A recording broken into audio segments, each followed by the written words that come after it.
This is a true crime podcast. It contains adult themes and content and may not be suitable for all listeners. Listener discretion is advised. Before I even saw any inmates in the yard, I knew something was wrong. And it was just kind of in the air. I could feel it. And I just knew something was wrong. The second thing that was so outstanding about Lou Clapp to me was the fact of the way he handled riots and disturbances out there. You have to move fast, and he did. The inmates were dissatisfied. I think the administration really didn't see it coming, and it just ignited. It got interesting that night. And I used to take my tear gas gun and go down and sit in my cage down there and keep peace, you know. There was enough of them there that knew that I maintained discipline and that no rioting would be permitted or somebody was going to be killed. Welcome, ladies and gentlemen, to Stool Pigeon Saturday, Disturbing Justice Edition. This week's episode is featuring our very own Skye. It's me. Surprise. Are you tired of hearing me yet? Never. What are we going to talk about today? Okay, so we are going to talk about one of our female inmates, which may seem a little bit out of place, but you'll see why we're including her in this season of Stool Pigeon Saturdays, because it's a heck of a story. It's fun. So. All right, so today we are talking about number 3691, Mary Crumroy. So sources, of course, her inmate file, Library of Congress Chronicling America, Idaho Daily Statesman articles, Ancestry.com, and even articles that I found on Ancestry that were uploaded by her family. The book Go West Young Women, The Rise of Early Hollywood by Hillary Hallett. An article by Gilbert King from the SmithsonianMag.com called The Skinny on the Fatty Arbuckle Trial, and then Wikipedia pages of Roscoe Arbuckle, Virginia Rapp, and Jane Toppin. Nice. Why are you laughing and making those faces? I just love the name, The Skinny on The Skinny on Fatty Arbuckle. That's great. Okay. Mary Crumroy was born in August 1879, but she did claim 1882 on her intake form. It is also sometimes listed as 1880, which is why I think it's closer to that 1879 date. There are several other unknowns about Mary. We just don't know that much about her. The 1910 census, as well as her intake form, lists her birthplace as Ohio, and in that census, she claims that both of her parents were born in Ohio. But then in the 1920 census, she lists her birthplace as West Virginia, and lists her parents' birthplace as West Virginia. I think it seems more likely that she was born in Ohio. Her marriage record is from Ohio, but I'm not totally sure. I could not find any solid evidence of her maiden name or the rest of her family. Her marriage record lists her name as her maiden name as Mary I. Cramblett. And believe it or not, Cramblett was an oddly common name in Ohio in the late 19th century, because I was like, I'll just find her real quick. There were a lot, which was very strange. I did not expect that.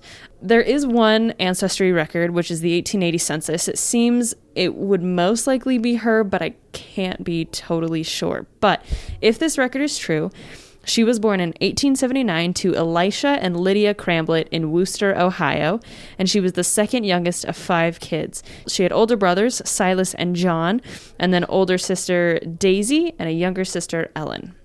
Her father was a laborer and her mother was a housekeeper, which is very typical for the time. But this family never appears in available census records or really any other records that I could find after that. So I don't know, I can't be sure that this is her. Right. So, according to her intake form, she attended school for 6 years and she could read and write. She claims she left her family at 16 years old. We don't know why she would have left at that age. The most definitive date that I could find for her, pretty much in her whole early life, is her marriage record to a man named Madison Arbuckle from November 9th, 1898 in Guernsey, Ohio, when she was about 18 years old. Madison was 17 years her senior and a farmer. Their son Clarence was born in 1899, and at the time Mary was only about 19. Their daughter Myrtle Wilma was born in 1901. Their last son Wilmer was born in 1903. And in the 1900 census, there's actually another 13-year-old girl listed as living with Madison and Mary, and her name is also Mary. So there are 2 Mary Arbuckles in the house. The census lists this younger Mary as the daughter of the head of the household, but she's only 8 years younger than our Mary, therefore making it impossible for her to be Mary's daughter. And this younger Mary does not appear in the 1910 census, and that is because our younger Mary married a man named William Lutz in 1907. And so it took some digging for me to figure out where and how she fit. So according to the younger Mary's marriage record, her mother's name was Hannah Webster, who, again, after doing some digging, I found had married Madison G. Arbuckle on September 8th, 1887. I couldn't find definitive proof, but it seems most likely that Hannah died at some point, not sure when. So then it appears that our Mary was immediately a stepmother when she first got married, and this is a role that she would have more than once in her life.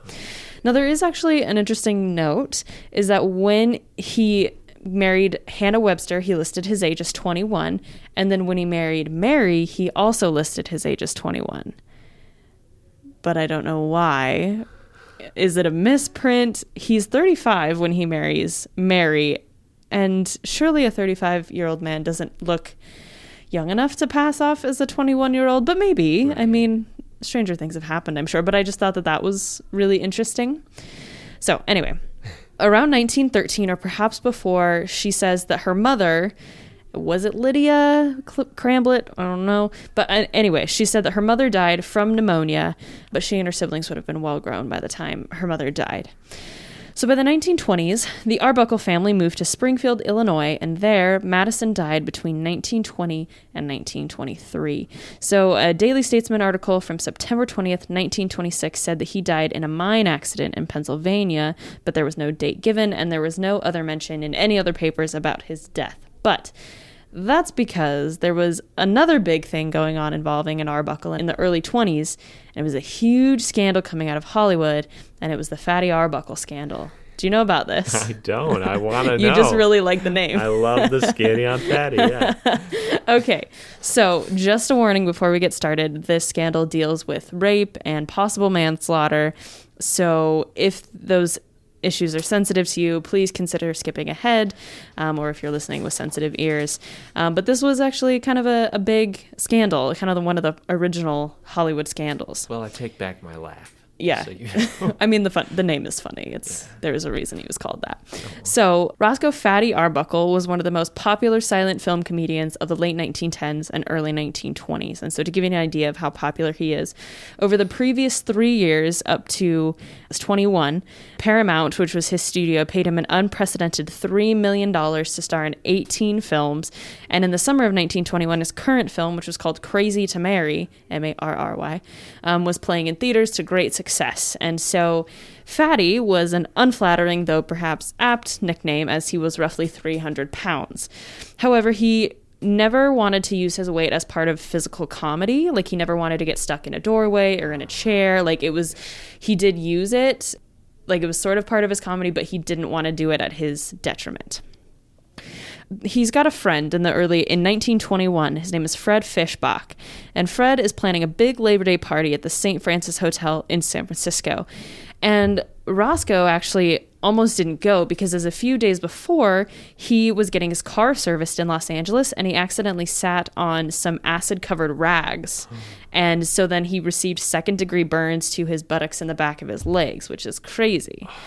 But Fishbach talked him into it, and he actually padded the seats of his car so when they left, he wouldn't be as uncomfortable. Yeah. So they check into the hotel, and on September 5th, 1921, Roscoe awoke to find that he had many uninvited guests in the suites adjoining his own, and some of those guests were Prohibition-era alcohol, as well as a young actress. Her name was Virginia Rapp. Now, Virginia Rapp was a 26-year-old from Chicago, and she made a name for herself as a model, a clothing designer, an aspiring actress, and as a party girl. So supposedly, she suffered from chronic cystitis, or basically what are chronic urinary tract infections. And this is a condition that is often exacerbated by alcohol.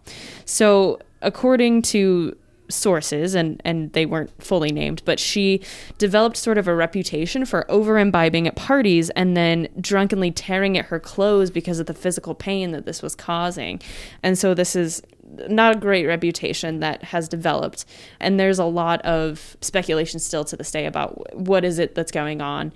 And this is going to come into question. Were the people around her aware that she had this? Or? That's a good question. I think at least her friends were. I think she developed sort of this reputation of a party girl from the people who didn't know that it just seemed like she was just drunk all the time. Okay. When you said that, yeah. I was like, was that a normal thing for people to like, oh, I got a UTI, like I have to start taking my clothes off? Well, I think it just hurt so much in her stomach area that because I used to have gallstones and they were so painful that like you can't sit still, and there's just like there's nothing, no position that you can be in that eases the pain. And so I'd imagine it's something very similar. That's how bad it is. And to people aware of the pain, they're like, oh, you shouldn't. But people who aren't are like, that she's just at these parties and floozy. Totally, and that's going to come into play later where people just think, oh, she's just super drunk. But by the time Roscoe and she sort of meet up, she's not in this state yet. She's totally fine. And she and Roscoe and the other guests are having a good time. It's Labor Day 1921. So Prohibition. I mean, everything you can imagine, like a Great Gatsby party. Everything everyone wanted 2020 to be is like what you can imagine was actually going on. But things would go quickly wrong when Virginia is found seriously ill in one of the party suites. And they call up the hotel doctor, who says, oh, she's just super intoxicated. She'll get better. But 2 days later, she is hospitalized. She has not gotten any better. So at the hospital, the doctors talk to Virginia's friend named Maud Delmont, and she tells the police that Roscoe and Virginia had been drinking together when he pulled her into an adjoining room and said, quote, I've waited for you 5 years, and now I've got you. Maud claims that she heard Virginia screaming in the room but was unable to open the locked door to help her friend. And soon after, apparently, according to Maud, Roscoe came to the door with Virginia's hat on his head, cocked at an angle, and smiling while Virginia moaned on the bed behind him. Virginia died on September 9th from a ruptured bladder, and newspapers claimed that, and again, here's sort of a more graphic detail, that newspapers claim that Roscoe's weight caused her bladder to rupture during a sexual assault. Roscoe actually turned himself in and was held in jail for 3 weeks, but he told a very different story than Maud Delmont. He claimed that he had a few drinks with Virginia before she became, quote, hysterical, complaining that she couldn't breathe and trying to tear off her clothes. He stated that he had never been alone with Virginia after finding her in the bathroom vomiting. He said himself and several other guests attempted to revive her from what they thought was intoxication, and he said, I actually have witnesses to this series of events. Still, Arbuckle was charged with manslaughter, and the newspapers continued to print Maud Delmont's version of events. Wow. So, obviously, they get an autopsy done, and medical evidence showed that Virginia had a chronic bladder condition, but, quote, no marks of violence on the body, no signs that the girl had been attacked in any way. Though Roscoe's legal team had people such as Charlie Chaplin and Buster Keaton testify for Roscoe's character, Roscoe actually asked that witnesses with damaging information about Virginia's past not testify out of respect for the dead. The first trial ended in a hung jury, 10-2 for acquittal, and the second trial also ended in a deadlock. So finally, during the third trial, despite really wanting to respect Virginia and her character, he finally had to allow the damaging testimony against her just to try to get a conclusion to the case. Wow. So on April 12th, 1922, the jury acquitted Roscoe of manslaughter after just 5 minutes of deliberation. However, so even though he gets off, the scandal had seared itself into the public's mind, and Hollywood would never be the same. And historian Hilary Hallett, in that book, Go West Young Women, which I've read like every year since I started grad school, she directly ties the Arbuckle scandal to the creation of censorship codes that ruled films from 1930 to the 1960s before modern-day rating systems came in. So this is a huge scandal involving someone named Arbuckle, which is why typing in Arbuckle in the early 1920s got me absolutely nowhere. Could not find anything about Madison Arbuckle. That ended out way different than what I was expecting when you introduced it. I was like, oh, man, I looked at his face and he looks like so such nice. a good, wholesome, jolly person. And sure enough, he actually... Right, he probably is. was. Yeah. So he ended up, if I remember correctly, he kind of tried to get back into Hollywood, but, his reputation was kind of tarnished, and he actually ended up dying of a heart attack in the early 30s. So... Yeah. What a rabbit hole. I know. Love that. That was great. I was like, this is, Anthony would do this. And plus it's like something that I really am excited about and I know a lot about. So it was like fun for me to explain that to you and to the listeners. Yeah. So anyway, that's why I really could not find anything about Madison Arbuckle and his death in the Pennsylvania mines. So regardless, he died sometime between 1920 after the census was taken and before the end of 1923. And we know it's before the end of 1923 because likely by the end of that year, Mary is ready for love again, and she goes about finding it through cross-country correspondence.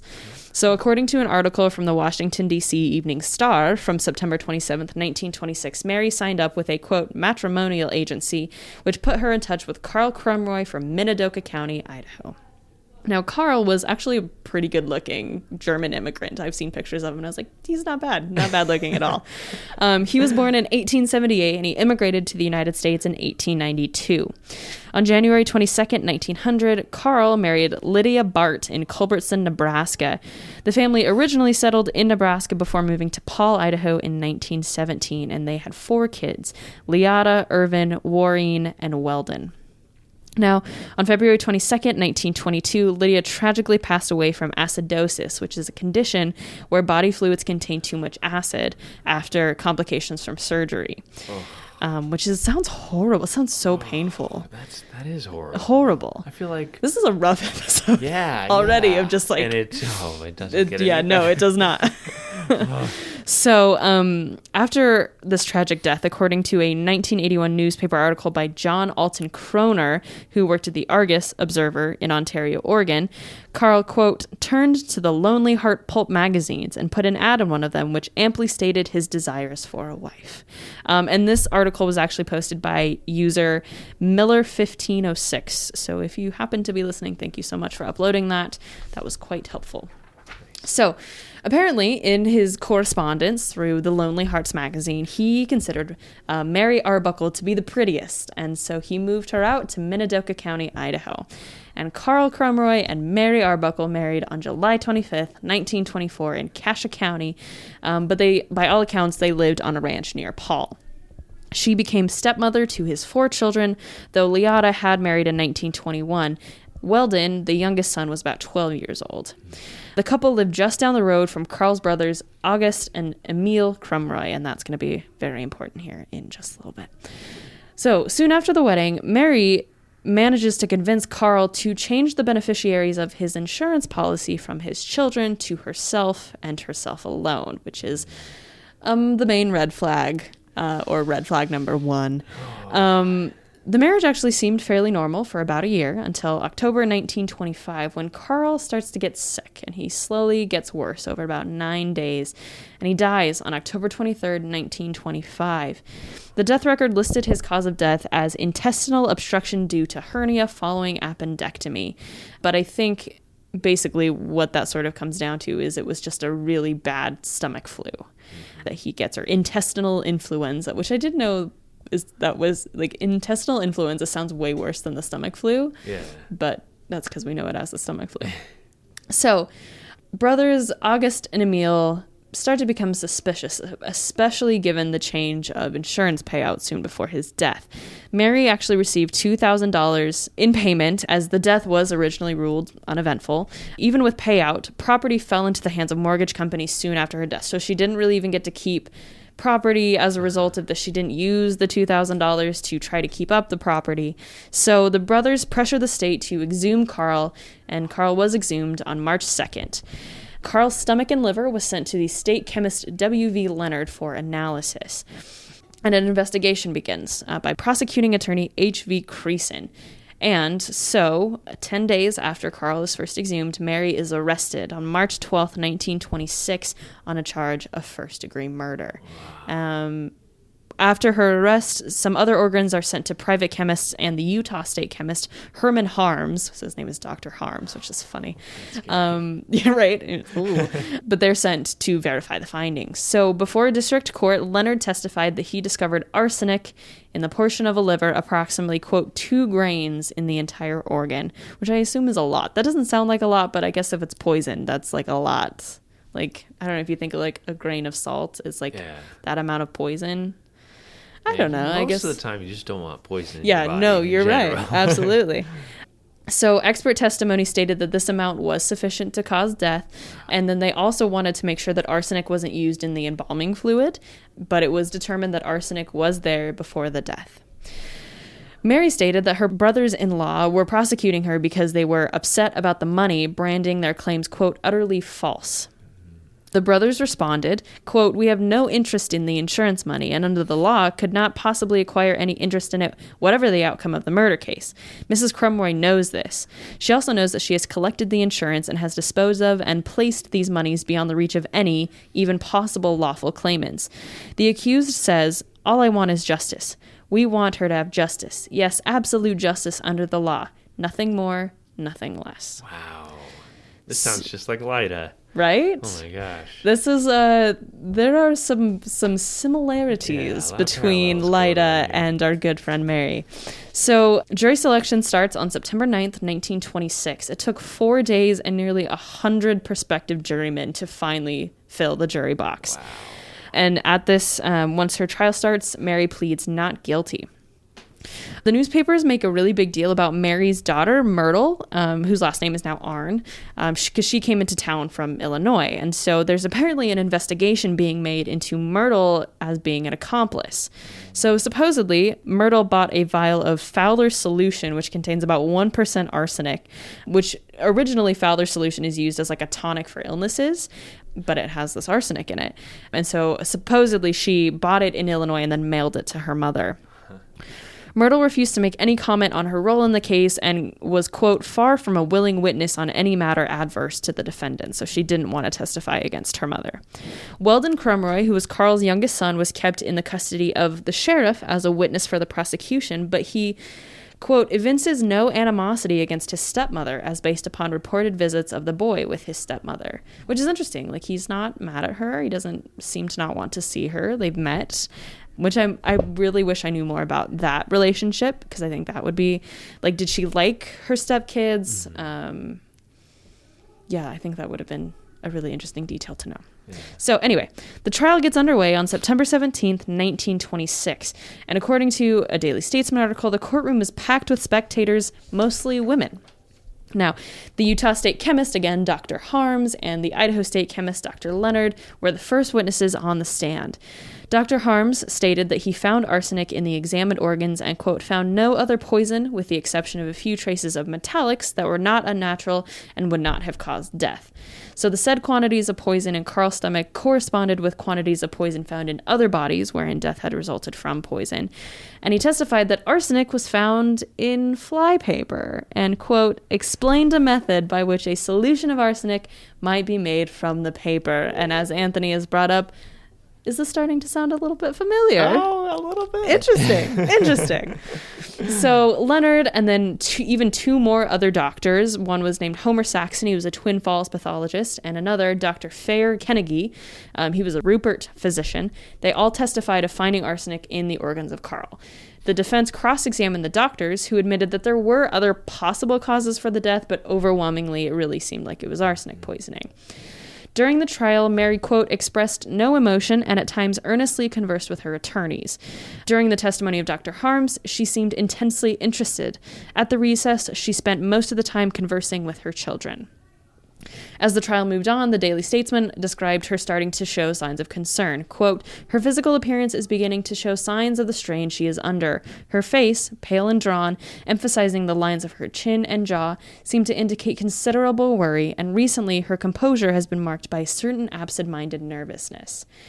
But she still remained optimistic about her acquittal, saying the charge came out of Emile and August's attempts to get the insurance money. So she's really sticking by this excuse, despite the fact that they came out and said, we couldn't even get this money if we wanted it. Right. We just want justice. Yeah. So after 9 days of jury selection and testimony, 3 more Rupert physicians take the stand to again corroborate evidence of arsenic poisoning. They are really hammering this home with the doctors. So next, the prosecution calls Sheriff A.B. Cole and Deputy Sheriff W.F. Manifold. And they testified that they talked with Mary in her cell, and she said that she was the only one who had administered to Carl during his illness, but that she had never received a Fowler solution from her daughter. An attorney from Paul, Edward H. Richards, stated that he spoke with Carl Crumroy before his death, and he said that he wanted to make his second wife the beneficiary of his life insurance, but he could not pay the premium, and supposedly Mary actually stepped in and said that she would pay for it herself. During all of this, spectators did not dissipate. They were on the edge of their seats. Quote, the entire seating space of the courtroom was occupied by women, a number of whom brought their lunch and remained through the noon hour. Wow. This is a spectacle to behold. Women are, this is like soap opera kind of Judy, stuff. Like absolutely. Yeah, this is Days of Our Lives in the 1920s. So 2 days later, on September 23rd, a bombshell is dropped on the court, and the state charges that letters that Myrtle Arnn had turned over to the state had been substituted for the originals. The state contended that Myrtle actually rewrote letters and placed them in the original envelopes to pass off the letters as having passed between herself and her mother. Sheriff Manifold said he actually had made copies of portions of original letters that he thought would have an important bearing on the case, and that the letters turned over by Myrtle did not match what Manifold had copied. The defense attorney, Herman H. Hosier, tried to object to the evidence, but he was overruled. So supposedly, the original letters told her children what to say in case they had to testify. There's one excerpt that's printed in the Daily Statesman article dated August 28th, 1926. So basically 1 month before this trial is when this letter was written. And it says, quote, Myrtle, when you brought the Fowler solution last year, you never told them you wanted it for me, did you? Kid, you get a paper and you and Buddy, who is the nickname of her son Wilmer, go to all the different druggists and have them sign it that Mrs. Mary Arbuckle Crumroy had never bought any arsenic from them, which is looking fishy. So, on September 24th, Mary takes the stand in her own defense, and she wore a black hat and a brown coat with gray hose and gloves, so she's fashionable. And she tells the story of Carl's illness, how he grew worse. She told of her affectionate care of him and visits of his brothers to the sick room. Carl requested 3 doctors be called because he did not want his brothers to wait on them. So instead, he just said, just keep calling doctors. And she said, quote, he complained of his side hurting, where he was operated on for appendicitis in 1921, and refused when I asked him whether to go to a hospital and get a trained nurse. Now, again, according to her own testimony, supposedly, August and Emil came to visit the night before Carl died, and they had a bottle of whiskey with them. So when she prepared whiskey for Carl, she quoted August as saying, quote, my God, Mary, don't give him so much. You don't know what may be in it. She declared that neither the bottle nor the contents produced in the court by August, so by the brother, resembled that which the brothers produced the day before Carl's death. So she's saying they brought in a bottle of whiskey, but it doesn't look like what they brought to us before Carl died. For the most part, while on the stand, she expressed no emotion, quote, but on one occasion, when testifying of the terrific pains suffered by her husband just before he died, she broke down and wept. The state prosecutor, interestingly, waived cross-examination of Mary, and he just let her statement stand. And this is, again, from the Statesman, quote, an audience composed almost entirely of women crowded the courtroom Friday and murmured disappointment when the prosecution failed to cross-examine Mrs. Crumroy. They were hoping for drama. Yeah. So good.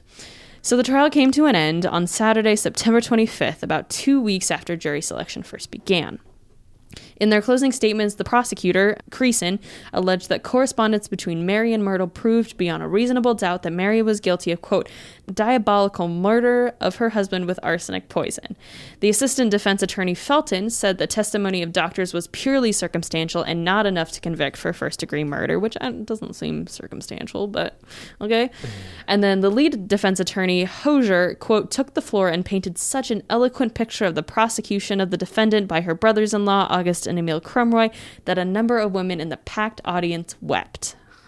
I mean, this is absolutely, this is what you would watch on TV. Right. This is what these women are here for. So this is what some of Hosier's comments, quote, "The defense believes that either Crumroy committed suicide by taking arsenic or Emil and August doped the whiskey which they brought for him the night before he died. It is a sad occasion when we must try a woman for first-degree murder on circumstantial evidence alone." And the jury retired at 6:37 p.m. to begin deliberation. Now, as we brought up before, the newspaper could not help but compare Mary's case to that of Lyda Southard, which had happened only 5 years before. Quote, "Because of its general similarity to the Lyda Southard case in Twin Falls several years ago, the Crumroy case attracted considerable attention throughout the country, and during the proceedings, the courtroom was crowded with spectators, the majority of them women." So let me ask you, do you think Mary was influenced by Lyda's case? I think she could have been. I mean, it was national. Mm-hmm. That she totally would have known about it, right, for sure. So I was curious to see if there had been anything published in Illinois, because that's where she would have been living at the time of Lyda's trial. And of course, there probably were more that weren't available to what I have or on Chronicling America. But I did find an article from the Rock Island Argus and Daily Union, which was from Rock Island, Illinois, that detailed Lyda's method of arsenic poisoning. And then the Chicago Eagle that stated that Lyda had been convicted of second-degree murder. So if she is seeing this, she's probably thinking, this is how she did it, and when she did it, she got away with second degree. Mm-hmm. So, which, I mean, not that you want second-degree murder, but you want second degree over first degree for sure.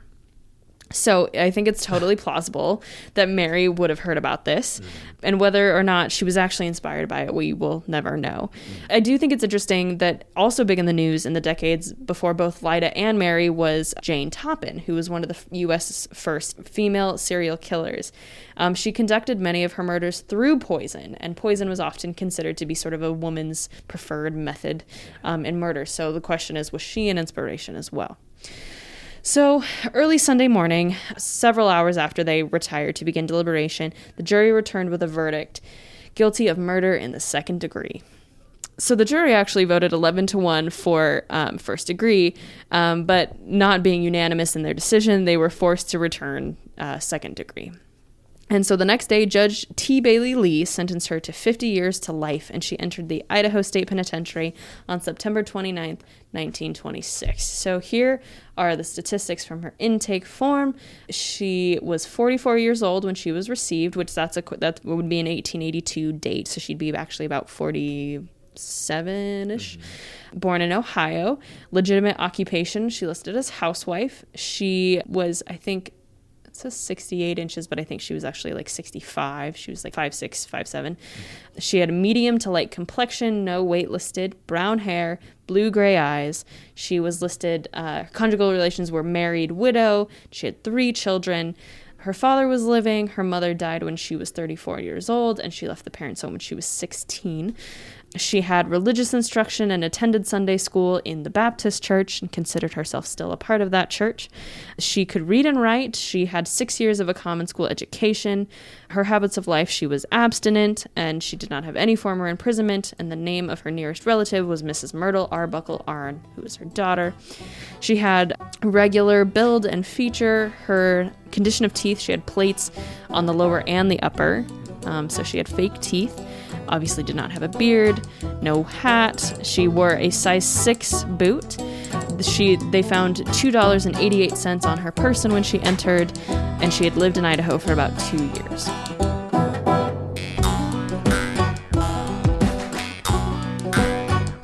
This season of Behind Gray Walls, Disturbing Justice, as well as the Disturbing Justice exhibit, were made possible by the Boise City Department of Arts and History and the National Endowment for the Humanities. We would like to thank them for their generous support.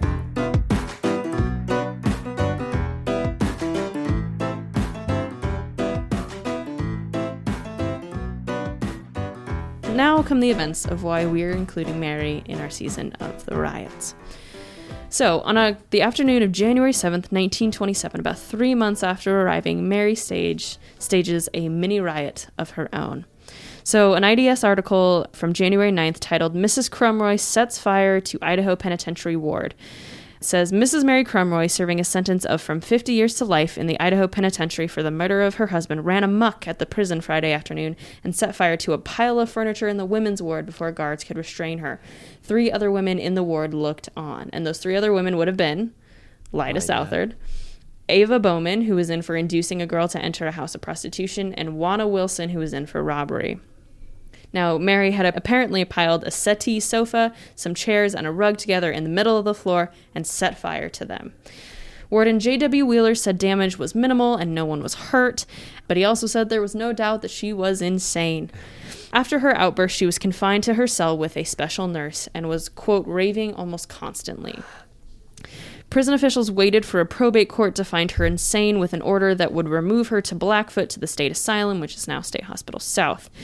Apparently, her attack was so violent that her heart became badly affected, and 2 days after the attack on Sunday was actually the first time she had finally calmed down and she was able to sort of sleep in intervals. But because of this heart condition, she was removed to St. Alphonsus Hospital in critical condition. And that's how bad this attack was, and basically how worked up she got. Yeah. She was not moved to Blackfoot until her physical condition permitted. While at the hospital, Judge John Jackson of Ada County Probate Court talked with her, and she said she could not remember a single thing that had happened on the day of her, quote, nervous attack. She said she had been suffering a severe pain in her head and had gone to the bathroom to wet a towel, hoping the coolness would bring relief. And then the next thing she remembered, she was in the hospital. So can you imagine if that is the case, that you just literally black out for several days? It wasn't just like she had the attack and then like later in the evening. It was, there were like 2 days between her attack and her being put in the hospital. It'd be crazy. So the order came on January 15th saying she was to be kept at the asylum for as long as she was still considered insane. But once she was better, she was to be returned to the state penitentiary. She entered the asylum suffering from hallucinations of sight and hearing. During her first stay at the State Hospital South, apparently her oldest son Clarence had also been in jail and he'd just been released. And he apparently, that Mary had corresponded with Myrtle about this lockup, and Myrtle had said that he'd just gotten out. I could not find details as to why or where Clarence was in jail, but officials seemed really concerned that Mary would try to escape or that Clarence might try to break her out.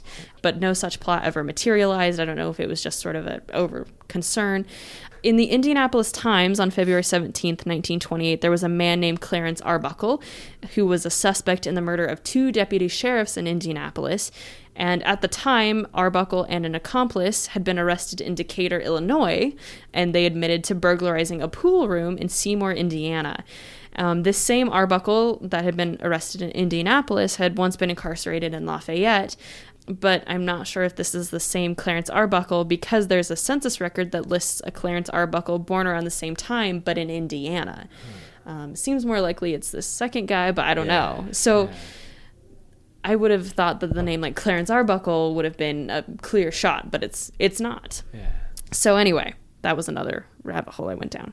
So an IDS article stated on October 29th, 1927, about 9 months after entering, that Mary was returned to the pen showing no signs of, quote, mental affliction.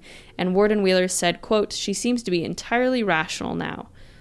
But this sentiment would not last long, because on the morning of November 5th, 1927, Mary piled furniture against one of the cell doors in the building and then against one of the doors leading from the outside into the yard.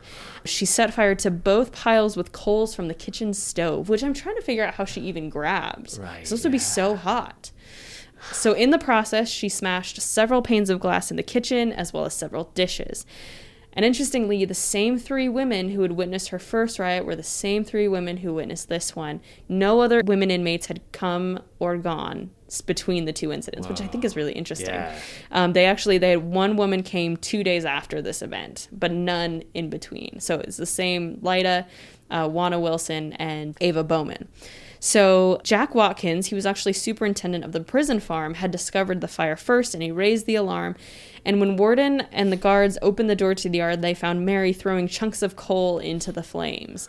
And for whatever reason, that's kind of a funny, and maybe I'm not imagining it in a nice way, but I just imagine her just like in a frenzied state, almost like laughing, throwing coal into the fire, which is, it's not funny, but it's kind of funny. So she was so like out of control that officials needed a straitjacket to subdue her.